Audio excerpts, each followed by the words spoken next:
আসসালামু আলাইকুম রহমতুল্লাহ। এমন দুর্দান্ত পরিবেশে বাহিরে আসবো আর আমাদের হাবিবুল্লাহ ভাইয়ের কণ্ঠে একটা নাত অথবা হামদ শুনবো না, সেটা আসলে কখনোই হয়নি, আজকেও হবে না। আজকে কি শোনাবেন? আসলে আমি এটা ট্রাই করতেছিলাম। আপনার লেখা সঙ্গীতটা অনেকে পছন্দ করেছিল, আমাকে লা ইলাহা ইল্লাল্লাহ সঙ্গীতটা আচ্ছা, অনেকে রিকোয়েস্ট করছে গাওয়ার জন্য। এটা কিন্তু সুর নকল করা, বারবারই বলছি সুর নকল করা, বাকি বাংলায় আমি লিখেছি, তো আপনি এটা গাইলে আমার জন্য এটা আসলে বড় লা সৌভাগ্যের বিষয়।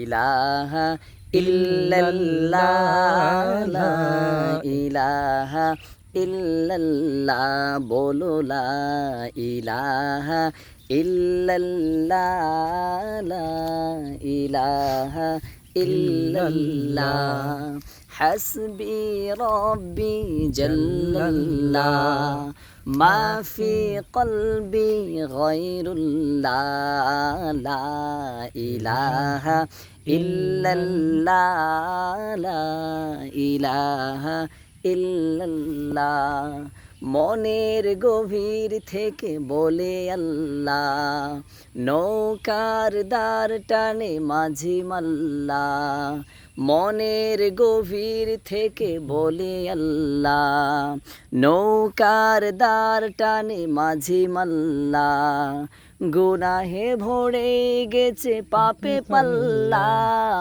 গুনাহে ভরে গেছে পাপে পাল্লা, তবুও দয়ায় টানে আমায় আল্লাহ, লা ইলাহা ইল্লাল্লাহ, লা ইলাহা ইল্লাল্লাহ, বলো লা ইলাহা ইল্লাল্লাহ, লা ইলাহা ইল্লাল্লাহ।